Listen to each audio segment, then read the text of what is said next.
Hello అండి. Welcome to LL kitchens. ఈరోజు మనం మొక్కజొన్న బూరెలు ఎలా తయారు చేసుకుందామో చూద్దాము. నాటు మొక్కజొన్న గింజలతో చేశానండి. ఇవి స్వీట్ కార్న్‌తో అయితే అంత పర్ఫెక్ట్‌గా రావు. చేయలేము కూడా. అవి ఎందుకంటే జ్యూసీగా ఉంటాయి కాబట్టి సీడ్స్ అనేవి. ఇవి నాటు మొక్కజొన్న అయితే గట్టిగా ఉంటాయి. కార్న్ సీడ్స్‌ని మిక్సింగ్ జార్‌లోకి తీసుకొని వాటర్ ఏమి యాడ్ చేయకుండా మిక్సీ వేసుకోవాలి. 2, 3 సార్లు తిప్పుకున్న తర్వాత స్వీట్‌నెస్ కోసం బెల్లాన్ని వేస్తున్నాను. ఇక్కడ బెల్లం అనేది కొలత ఏమి ఉండదండి. ఎందుకంటే ఒక్కొక్కసారి సీడ్స్ అనేవి చాలా గట్టిగా ఉంటాయి. అప్పుడు బెల్లం అనేది ఎక్కువగా పడుతుంది. సీడ్స్ లేతగా ఉంటే తక్కువ బెల్లం పడుతుంది. బెల్లం వేయటం వల్ల పిండి అనేది మెత్తగా గ్రైండ్ అవుతుంది. వాటర్ ఏమి వేయకండి. నేను ఇక్కడ కొంచెం ఎక్కువ బెల్లం వేయటం వల్ల నాకు జోరుగా వచ్చింది పిండి అనేది. మీరు చూసుకుంటూ వేసుకోండి బెల్లాన్ని అనేది.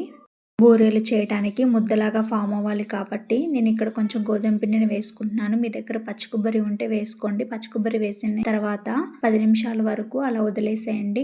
పిండి అనేది గట్టిగా బిగుసుకుపోతుంది. ఆ తర్వాత చిన్న చిన్న ముద్దలుగా చేసుకొని బూరెలు వేసుకోవచ్చు.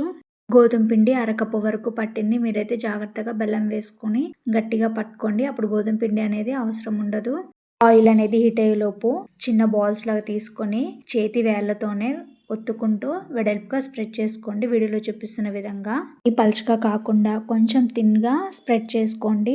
ఆయిల్ అనేది హీట్ అయిన తర్వాత వేస్తేనే బూరెలు అనేవి చక్కగా ఉబ్బుతాయి. దానికోసం ముందుగా చిన్న ముద్దను ఆయిల్లో వేసుకున్నప్పుడు అది వెంటనే పైకి తేలితే ఆయిల్ అనేది చక్కగా హీట్ అయినట్టు. ఇలా ఒకసారి చెక్ చేసుకోండి మీరు కూడా. అప్పుడే బూరెలు అనేవి పర్ఫెక్ట్‌గా పొంగుతాయి. స్టవ్‌ని హై ఫ్లేమ్‌లోనే ఉంచుకోవాలి. మనం బూరెలు వేసేటప్పుడు వన్స్ మనం కళాయిలో పిండిని వేసినాక స్టవ్ అనేది లో ఫ్లేమ్‌లో పెట్టుకున్నప్పుడే లోపల వరకు బాగా కుక్ అవుతాయి. లేదంటే పైన ఎర్రగా కాలి లోపల అనేది పిండి ఉడకదు.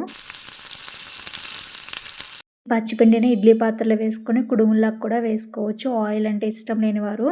బూరెలు అనేవి రెడీ అయిపోయాయండి. ఇవి చాలా టేస్టీగా ఉంటాయి. మీరు కూడా ఒకసారి ట్రై చేయండి.